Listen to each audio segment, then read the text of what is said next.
Então, eu chamo agora para a nossa primeira palestra o nosso querido Alex Fisberg. Bom, obrigado.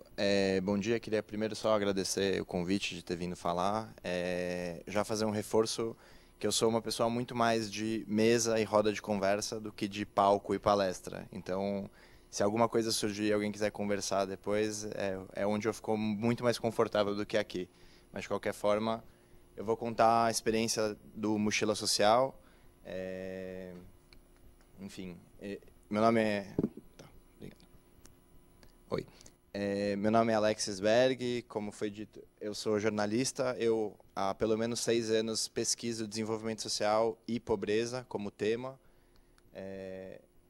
Sou formado pela PUC, todo o meu trabalho sempre foi em São Paulo, minha formação também, eu acabei encaminhando para uma formação em urbanismo com foco em desenvolvimento local de favelas, aqui em São Paulo.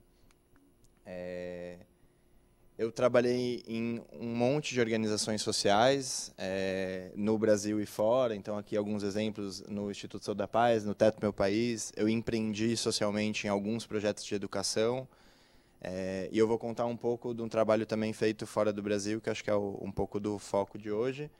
No fundo, eu sempre fui taxado como ter uma carreira social, né? Ter uma carreira na área social. Eu nunca trabalhei em outro lugar que não me taxassem que eu trabalho na área social. E aí tem um lado que é o que é essa história de trabalhar no setor social, se o tempo inteiro nada do que eu fiz era propositalmente social. Eu fui fazendo o que eu achava que era interessante dentro da minha formação e do que eu gostaria de fazer. Então a minha motivação o tempo inteiro sempre foi entender o que é pobreza e o que é desenvolvimento social. Entendendo isso, o que eu, como pessoa, como cidadão, tenho para contribuir, para fazer em relação a esses temas. Então, por muito tempo, pelo menos 5 anos, já que eu sou jovem, é bastante tempo, eu trabalhei no Brasil, obviamente, eu nasci no Brasil, eu sou paulistano, nunca tinha saído de São Paulo a trabalho nem nada. E por trabalhar com algumas organizações que foram me levando cada vez mais para a área de extrema pobreza, eu cheguei a ter conhecimento sobre diversas realidades que aconteciam na nossa cidade a menos de 10 minutos, às vezes a menos de 5 minutos de um lugar como esse, onde a gente está tendo essa palestra hoje, que a gente encontra um cenário como esse. Inclusive, essa foto é minha. E isso aqui, inclusive, é a 7 ou 10 minutos da onde a gente está sentado exatamente agora. E é um cenário que, em pleno anos 2013, tudo é bastante fora do que a gente está acostumado a ver, mas não é fora do que a gente está acostumado a encontrar se a gente for em busca disso. Uma outra perspectiva é que, trabalhando o tempo inteiro em São Paulo com a questão social, eu o tempo inteiro me colocava na dualidade que a gente já tem na própria cidade, né? A gente tem lugares como esse onde a gente está, que tem uma infraestrutura maravilhosa, e a gente tem lugares onde a infraestrutura nem ainda chegou e convivem na mesma cidade. Então, é como se eu, durante o dia profissional, trabalhasse desse lado da cidade e, na outra metade da minha vida, tivesse acesso a esse outro lado da cidade, porque a cidade oferece essas duas coisas. Para mim, como pesquisador, começou a ficar muito próximo de mim, muito próximo do que eu... me atrapalhando um pouco, inclusive, no meu trabalho de estudo, de tentar entender, então, o que é essa desigualdade, como é que ela se expressa.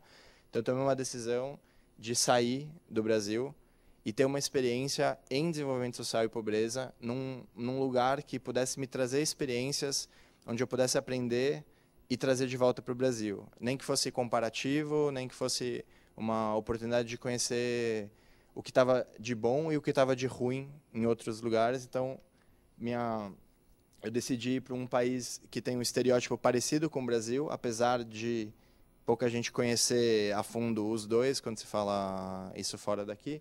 Então, eu resolvi ir para a Índia, pela simples razão que se coloca a Índia e o Brasil no mesmo barco o tempo inteiro. Os dois são países emergentes, os dois estão em crescimento, os dois têm desigualdade social. E, no fundo, os dois são, apesar de parecidos nesse discurso, são absolutamente diferentes. E acho que tem muita coisa que a gente pode aprender de uma experiência de lá que pode trazer para cá. Então, começo sempre a apresentação com essa foto para dizer que também tem lugares na Índia onde são famosos internacionalmente, onde é um respaldo de riqueza e de beleza e que dá muita vontade de ir, de conhecer. E, ao mesmo tempo, a gente tem várias outras questões. Eu vou contar 3 trabalhos que eu fiz na Índia, para depois a gente também poder discutir um pouquinho em cima. Então, o primeiro, como dá para ver ali no cantinho, é um mapeamento que foi feito por essa organização chamada ILU. Eu era um dos pesquisadores. A proposta era identificar na Índia, no país inteiro, que tipo de negócios sociais estavam emergindo ali. Então, na concepção do projeto, o negócio social é um negócio, um business, uma atividade que gera renda, que gera lucro, e que, de alguma maneira, o objeto tem impacto social. Então, um exemplo fácil de pensar, eu fui visitar uma organização que tinha desenvolvido um filtro de água, que é um canudo, e você coloca esse canudo em qualquer água extremamente suja, ela pode estar suja com fezes, pode ser terra, ou o que quer que seja, você bombeia 3, 4 vezes, você bebe água pura. E esse canudo ele é vendido principalmente para agências internacionais, para situações de emergência, de conflito. Então, às vezes, você está teve muita chuva, você está numa enchente, você está rodeado de água e você não tem água para beber. E aí, o que uma agência internacional normalmente faz? Ela manda galões de água para que as pessoas possam beber. O que é uma certa contradição, porque você está cercado de água potencialmente potável e não pode beber. Então, essa empresa desenvolveu um produto que, para uma situação como essa, basta você pegar a própria água que já está ao seu redor, você pode beber dela mesmo a partir desse produto. Então, esse mapeamento tinha como interesse entender exatamente o que estava acontecendo com esses produtos inovadores na área de impacto social que podiam acontecer. Até na discussão, se alguém quiser mais exemplos e tudo, inclusive o banco de dados dele é open source, é aberto para quem quiser conhecer. Segundo, esse era o meu trabalho principal, eu fiz um estudo sobre os migrantes rurais do Nordeste da Índia para o Sudeste da Índia, que iam trabalhar nas construções. Qualquer semelhança é mera coincidência, né? Da gente ter trabalhadores rurais migrando do Nordeste para o Sudeste em busca de melhores empregos, e nesse caso o trabalho era semi-escravo, então era uma organização não governamental tentando entender o que poderia ser feito com esses trabalhadores e com suas famílias que migravam de um estado para o outro em busca de melhores opções e chegavam e eles eram escravizados. Um detalhe importante, na Índia, cada estado praticamente tem uma língua totalmente diferente. Então, você mudar de estado é como se você mudasse de país. É como se no Pará falasse uma língua e em São Paulo falasse outra. Então, a partir do momento que uma pessoa sai do Nordeste indiano e vai para o Sudeste indiano trabalhar, além de todas as condições já de um trabalho semi-escravo, se ele sair na padaria, ele não sabe falar a língua para pedir um copo d'água ou nada. Então, o nível de vulnerabilidade que ele está cresce muito mais. E aqui algumas soluções que foram pensadas a gente tem coisas parecidas no Brasil, eram como se fossem escolas de lata que pudessem atender as demandas desses trabalhadores e das suas famílias, mulheres e crianças que migravam junto com eles. E, por último, eu fiz um estudo em Mumbai, na favela de Dharavi, que é a maior favela do leste asiático, e que Mumbai, para mim, me interessava muito porque tem uma semelhança de estereótipo, de novo, com São Paulo. Então, quando você pensa em grandes cidades ao redor do mundo, principalmente de países em desenvolvimento, você pensa em São Paulo, na América Latina, você pensa em Mumbai, no leste asiático, você pensa em Nairobi, na África, de maneira geral, que a gente vai chegar lá daqui a pouco. Então, aqui era uma imersão, um estudo empírico mesmo, de como que é uma favela na Ásia. E, para quem reparar, a casa, né, o barraco que está ali atrás, tem bastante semelhança com aquela primeira foto, que é a 7 minutos daqui. E, com certeza, as pessoas que moram no barraco a 7 minutos daqui nunca tiveram contato com as pessoas que moram, né, nessa favela de Dharavi, na Índia, e a gente consegue identificar alguns padrões, algumas coisas que, com certeza, fazendo um estudo aprofundado, a gente consegue pensar em soluções que atendem tanto pessoas no Brasil quanto pessoas da Índia, da África, que vivem numa situação de falta de infraestrutura. Eu fiquei 6 meses na Índia, também uma hora decidi que a experiência tinha sido relativamente interessante, mas também era hora de eu ter uma outra perspectiva. Decidi ir para esse bloco. Para quem não sabe, aqui é o Oriente Médio. Todos esses países também são encarados como uma coisa só. Quando se fala em Oriente Médio, dificilmente as pessoas detalham quem é quem, que país é qual. Costuma-se falar que o Oriente Médio tem tal questão ou tal coisa, e cada um desses países tem uma particularidade muito grande. Eu fui para o menor deles, morar, e aqui em Israel eu trabalhei para um outro lado, né? Eu trabalhei para uma agência de cooperação internacional. Israel é um país jovem, tem aproximadamente 70 anos, e nesses 70 anos é um país considerado de primeiro mundo, referência em inovação, referência em processos, referência em educação, e em 70 anos sair do zero, né? Sair de um deserto, que é a área de Israel, e chegar num nível europeu, tem muita coisa para trocar, muita coisa de experiência interessante que a gente poderia aproveitar. Então, aqui o interesse era muito entender o que Israel tem para contribuir com países emergentes, né? Com países que estão se desenvolvendo. Eu trabalhei, então, com cooperação internacional e, com isso, eu acabei indo para a Jordânia, que é um vizinho, os territórios palestinos, e o Egito. Aqui também tem uma questão interessante para mim, pessoalmente, é a questão dos beduínos, que, por opção, são itinerantes.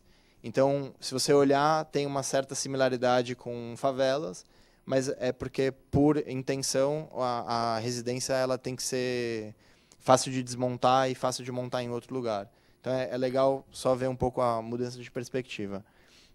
Em Israel, então, trabalhava num centro de estudos de desenvolvimento, trocando experiência com africanos, asiáticos, pessoas do leste europeu e da América Latina. Então, pensando soluções de água, pensando o que Israel resolveu de questão de processo de governo que poderiam servir para países em desenvolvimento. E aí eu cheguei no status, que eu acho que é onde eu quero focar mais ainda, eu tinha, entre aspas, conquistado a América Latina por ter ficado aqui um tempo, a questão da Índia, a questão do Oriente Médio. Eu botei na balança, então eu tinha 24 anos de América Latina, né? Empírico, experiência. Tinha passado 6 meses na Índia, então eu tinha 6 meses de experiência na Ásia. Tinha 6 meses de experiência no Oriente Médio. E o tempo inteiro eu estava discutindo desenvolvimento social e pobreza. Então, me veio na cabeça que eu tinha que ter uma experiência em África. Se eu estou o tempo inteiro discutindo desenvolvimento social e pobreza, eu tinha que ter uma experiência onde o estereótipo da pobreza é mais forte.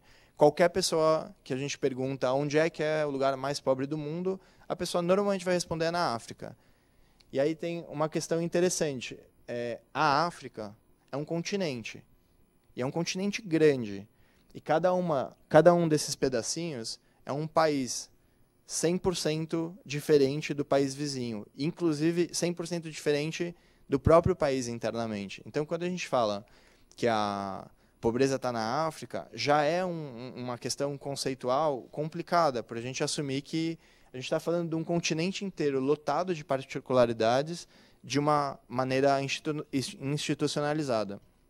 E aí, o que me interessa é quantas vezes a gente não faz isso também com o Brasil. É muito difícil falar de um Brasil, né? Se a gente pensar em Nordeste, você tem uma realidade, se pensar em Sudeste, você tem outra, Sul, você tem outra, dentro de São Paulo, você tem 500, e se a gente sempre aborda isso em bloco, a gente perde muita riqueza interna do que a gente está discutindo.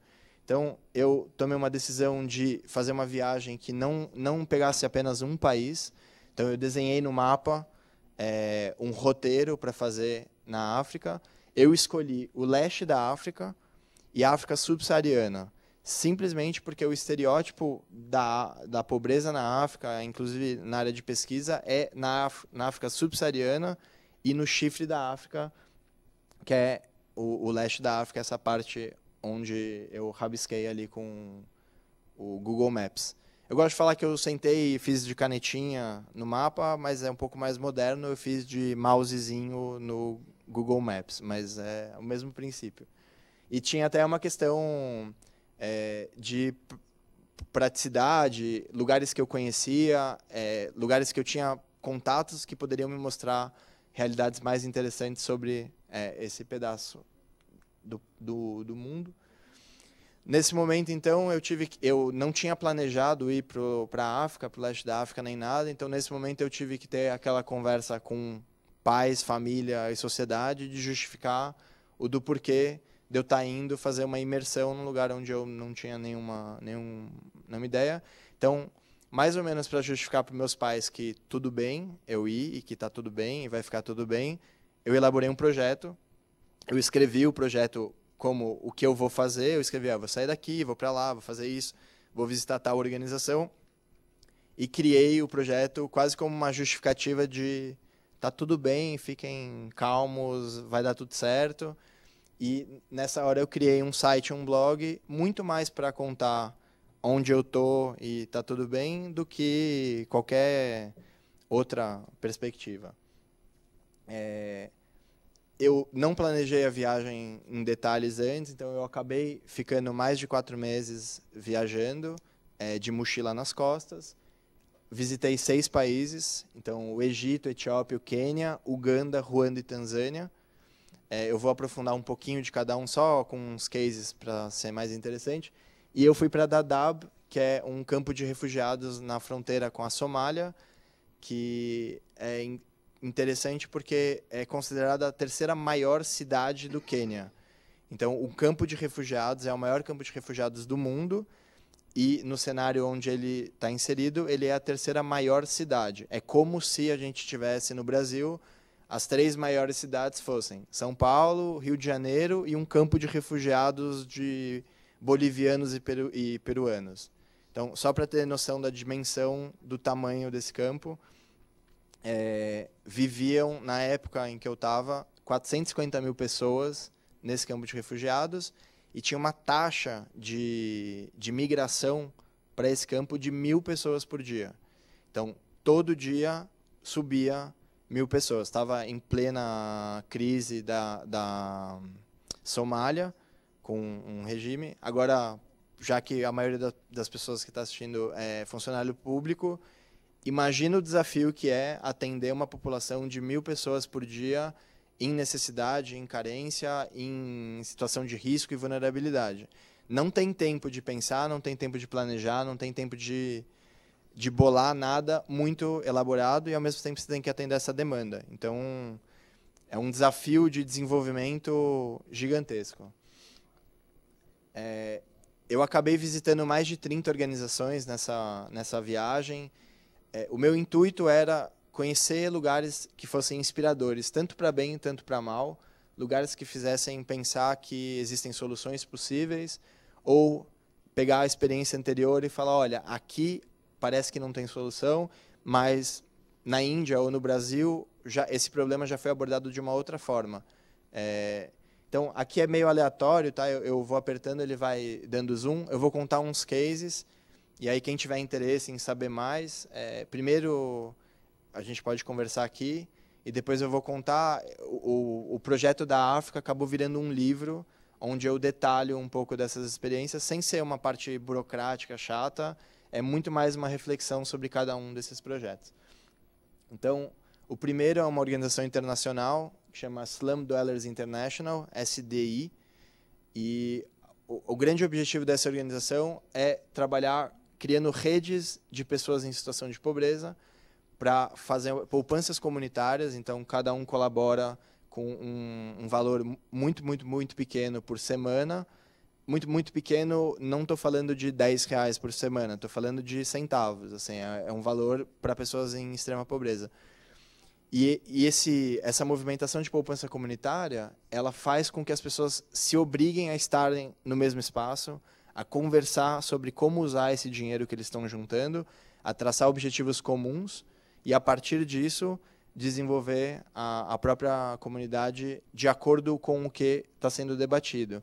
É um detalhe pequeno, o resultado financeiro é muito pequeno. Às vezes, eles, depois de 3 anos, eles juntaram R$1.000, que seja. E com esses R$1.000, eles ficaram 2 anos discutindo a comunidade, trocando recursos não financeiros e um ajudando o outro e pensando, e depois eles vão pensar esses R$1.000, o que fazer. Sem contar que funciona como um banco. Eles podem tirar para uso próprio e devolver sem juros para isso. Então, é só um exemplo de um modelo de intervenção que tem bastante impacto. Essa organização é a típica ONG que entra numa região por uma razão e está de olhos bem abertos e começa a atender as demandas que precisa. Então, foi criada por um estudante de uma universidade americana, chegou na favela de Kibera, que é a maior favela do leste da Ásia, que fica em Nairobi, no Quênia. Chegou para ser uma clínica de saúde, e aquela que começa a atender a mulher, aí vê que o filho também tem dislexia. Aí atendeu a mulher, aí pensa, bom, mas o filho tem dislexia, talvez tem mais de uma pessoa com dislexia. Então, cria um projetinho paralelo para atender crianças e educação complementar. Mas essas crianças têm irmãos que estão envolvidos com questões de drogas ou com preparação para o mercado de trabalho. Bom, aí faz um projetinho ali do lado para atender os jovens para inserir no mercado de trabalho. E hoje em dia você chega lá, é uma instituição gigantesca que atende a comunidade inteira e vira o interlocutor entre comunidade e poder público, porque chega um limite onde uma organização não pode atuar, mas ela tem um diagnóstico, um mapeamento muito claro do que acontece naquela região e tem um poder de articulação muito grande. Então, é muito interessante ver que, apesar de todas as questões que uma organização começa a ter, vira um polo de diagnóstico e articulação. Muito mais fácil você atender demandas quando você sabe exatamente o que está se passando e quando você tem alguém articulado para trabalhar com isso. Aqui é uma vila que chama Agaroso, em Ruanda. Em 1994 aconteceu um grande genocídio em Ruanda, no país como um todo. Uma matança generalizada entre duas, não pode nem falar etnias, porque não são etnias, duas definições de pessoas diferentes. Foi o massacre mais curto e mais letal da história da humanidade. Em um mês, acho que eu não quero dar o dado, quem está na internet pode dar um Google aí, são se eu não me engano, mais de 500 mil pessoas mortas em menos de um mês, num modelo muito traumático, de pessoas na rua se matando a machadada, sem nenhuma beleza. E eu estou falando isso exatamente para contar desse projeto. É uma vila que trabalha com órfãos. Por quê? Porque após o genocídio, grande parte da população saiu do país, fugiu, ou porque era culpado, ou porque era inocente, saiu e foi para o Congo, foi para outros países. Isso deixou uma população jovem traumatizada. Crianças, jovens que tinham sido vítimas, ou os pais tinham sido vítimas do massacre, e um país que precisava se restabelecer. Essa vila tem como proposta trabalhar na reestruturação do jovem e na reconstrução do país. Então, eu gosto muito desse projeto. Eles trabalham em 3 anos com os jovens. O primeiro ano inteiro, eles chamam, o nome é em hebraico e em Kinyarwanda, que é a língua de Ruanda, que é um projeto de cooperação internacional. Eles trabalham o primeiro ano inteiro com o concerto do coração, como eles falam. Então, é trabalhar esse jovem, essa criança, para ele lidar com seus traumas individuais. Porque se ele não tiver relativamente bem resolvido entre ele mesmo, é difícil você pensar em mercado de trabalho, em você pensar em reconstruir um país do qual essa pessoa foi vítima. Então, o primeiro ano inteiro é dedicado à reconstrução do coração. O segundo ano é voltado à reconstrução da família, mas não a família dele, porque teoricamente ele não tem mais família. É uma nova família. Então, essa vila funciona. É muito engraçado, porque quando eu estava lá, tinha a descrição de um emprego eles estavam buscando um emprego. E o emprego era mãe profissional. E tinha a descrição do emprego. Procura-se senhora de tantos anos, tarefas. Verificar que o seu filho fez a lição de casa. Garantir que a alimentação que o seu filho está comendo é nutritiva e saudável. Garantir que as demandas psicológicas do seu filho são atendidas ou por você ou por alguém responsável e tal. Então, como funciona? Nessa vila tem casas onde moram 16 jovens juntos e uma mãe. Então, a nova família deles é criada coletivamente entre uma mãe profissional que na descrição do trabalho quase que exigia que ela fosse afetuosa e amorosa e uma boa pessoa. Isso ia passar na entrevista, né? Quem não é uma boa mãe não pode ser mãe desses jovens.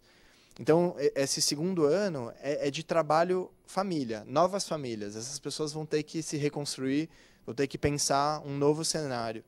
E o terceiro ano o que esses jovens que já estão individualmente reconstruídos, já têm uma nova comunidade para fazer parte, como que eles podem reconstruir um país? Né? A partir de então, como evitar que um conflito como o de 94 volte a acontecer? Que tipo de trabalhos novos precisam ser desenvolvidos, que tipo de pessoas aquela sociedade quer ter. Então, eu gosto muito que é um trabalho muito completo, muito amplo, pensando que construir um país não é só uma questão de processos, é uma questão de pessoas. Isso a gente pode falar, inclusive, depois. E acho que aqui é o último, só para contar um pouquinho, de Uganda. De novo, eu vou estereotipar, mas é a típica creche. Vai ali no meio da favela, um monte de criança brincando na rua. Esse projeto começou como um projeto de saúde e acabou virando como um projeto de educação integral para as crianças dessa favela, que chama Namuongo, em Uganda. E aqui a mesma coisa. Então, você atendeu a criança e você tem uma demanda grande de educação num espaço onde não tem infraestrutura, mas você também tem uma demanda de trabalhar com as mães, né, dessas crianças, porque elas vivem em casas como aquelas das fotos. Então, sempre pensar em expandir um pouquinho, que o teu trabalho não é só aquilo que você está fazendo. O seu trabalho ele engloba muitas outras variáveis para garantir que o seu trabalho seja bem feito.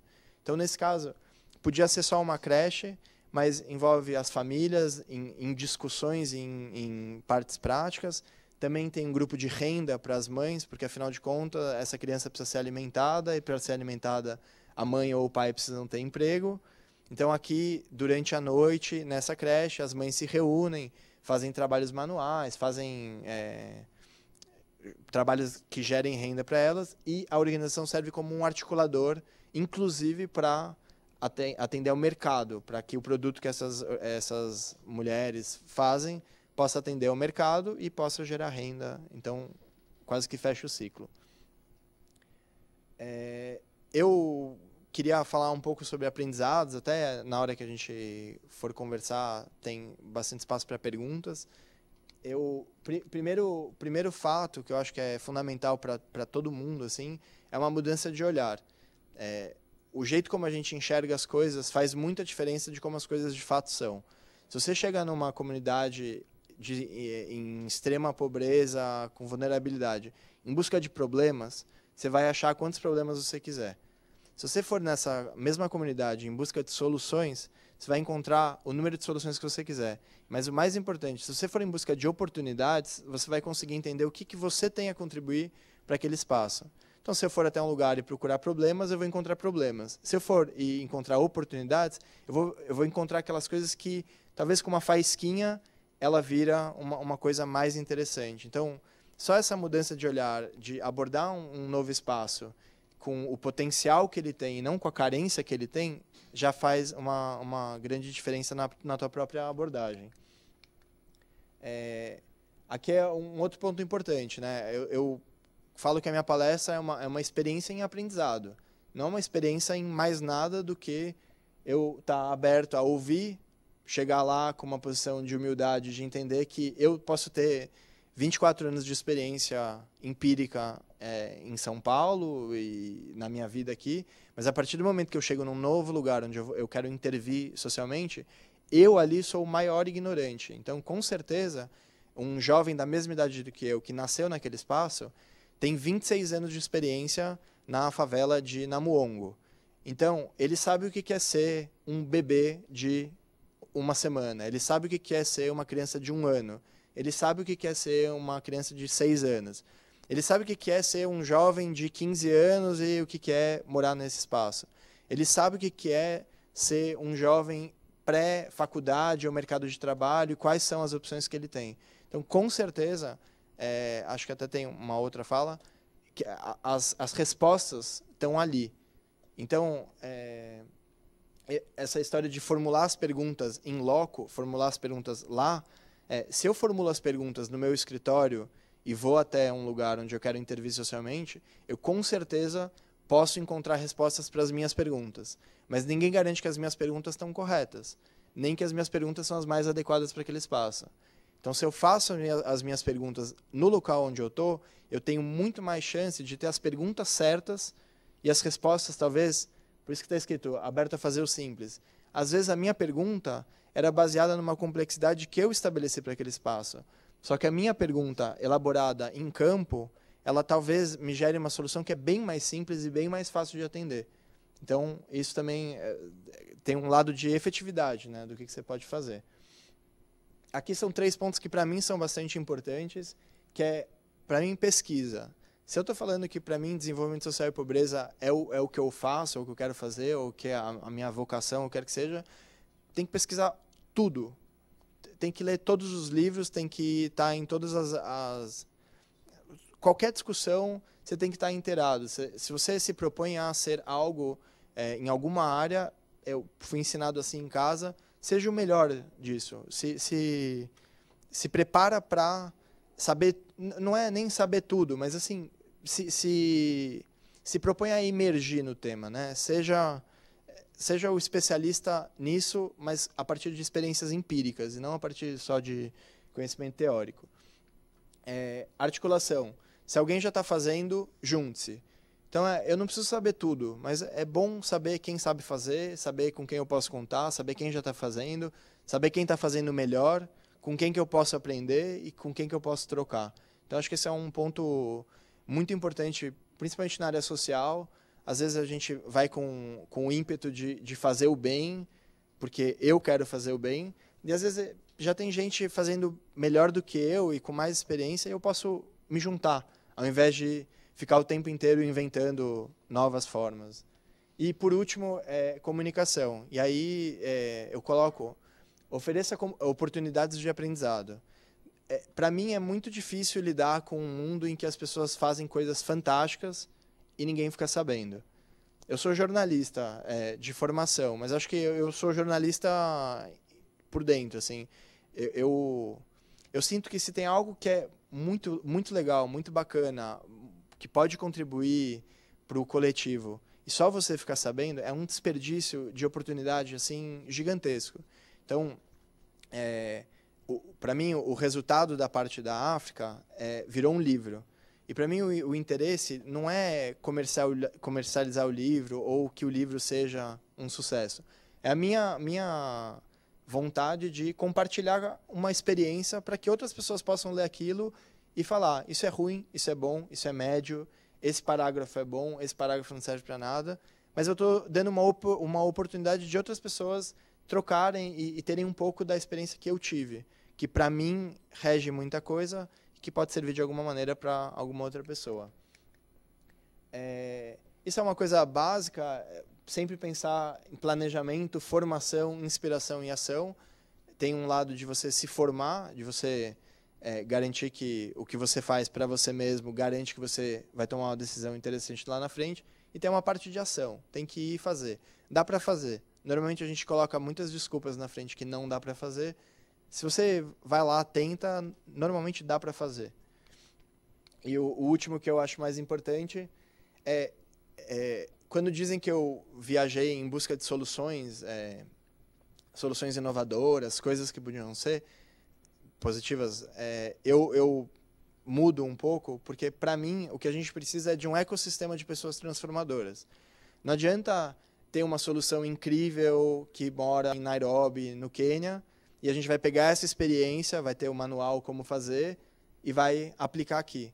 Por quê? Porque a gente precisa ter um ecossistema de pessoas que são bem formadas, bem interessadas, estão agindo de boa fé e com interesse naquilo. E aí, não importa onde vai ser, esse cara pode estar no Pará, esse cara pode estar em São Paulo, esse cara pode estar na África. O que a gente precisa é de um grande grupo de pessoas bem formadas e com experiências empíricas que garantam que quando essa pessoa fecha o olho, a decisão que ela vai tomar é com certeza a melhor dentro do que ela tem de experiência de vida. Então, tem um lado de que eu assumidamente não sou contra uma pessoa trabalhar numa área que não seja social, entre aspas, porque para mim isso não existe. Quem trabalha vendendo pasta de dente, vende pasta de dente porque a pasta de dente atende uma demanda de saúde da sociedade. O problema talvez é a forma como isso vem sendo feito há muito tempo, lucros que não precisavam. Mas no fundo, esse cara, se ele está bem formado e ele tem certeza do que ele está fazendo, ele sabe que o produto que ele vende atende uma demanda social. E se atende uma demanda social, ele pode ficar tranquilo que a hora que ele fechar o olho, ele pode tomar decisões que sejam que pendam mais para o lado da saúde do que do lado do lucro. E aí não precisa criar nomes como negócio social, empreendedorismo social ou organização social. Qualquer coisa que a gente fizer vai ser benéfica e positiva, contanto que a gente esteja alinhado com o propósito e alinhado com o que a gente tem que fazer. Por último, eu gosto muito dessa frase, porque ela fala para mim, é de um escritor que inclusive escreve alguns textos sobre viagem, que fala para mim bastante. Então, nós não devemos deixar de explorar, e o fim de toda a nossa exploração será chegar onde começamos e conhecer o lugar pela primeira vez. Então, fala muito para mim porque eu fiz uma expedição por vários outros lugares, inclusive dentro do Brasil, por várias outras questões, mas o meu grande interesse é entender qual é esse lugar onde eu estou, entender ele e atuar aqui. Eu não preciso atuar contribuindo necessariamente com a África para lidar com as minhas questões pessoais. Tem muita coisa que eu posso fazer no meu próprio entorno, na rede de pessoas que eu vivo e na cidade onde eu vivo, e ter isso como um modelo de inspiração do que achar que eu tenho que resolver todos os problemas do mundo. Então, bom, eu, na verdade, quis dar um panorama mais geral, a gente pode conversar, tirar dúvidas e tudo. Só falar do livro que foi produzido. Tinham sugerido que eu trouxesse o livro. Eu quero trabalhar esse livro muito mais numa forma educativa do que numa forma comercial. Então, me interessa muito mais trabalhar com escolas ou com pessoas que tenham interesse em ler o livro, se inspirar e tal. Então, só para dizer, o livro, o audiolivro, que é para pessoas que têm deficiência, ele é gratuito na internet. E o livro, até depois para falar com o Reinaldo, o livro foi feito de maneira colaborativa, financiamento colaborativo. Então, o livro, teoricamente, ele tem fins de educação e não fins de lucro. Então, ele é comprável pelo site do Mochila Social, mas ele também é conversável em qualquer outra situação. Então, acho que vou também parar, deixar a gente continuar, e qualquer coisa, estou aqui, a gente pode conversar à vontade. Meus contatos, e a gente bate papo aqui, então, depois.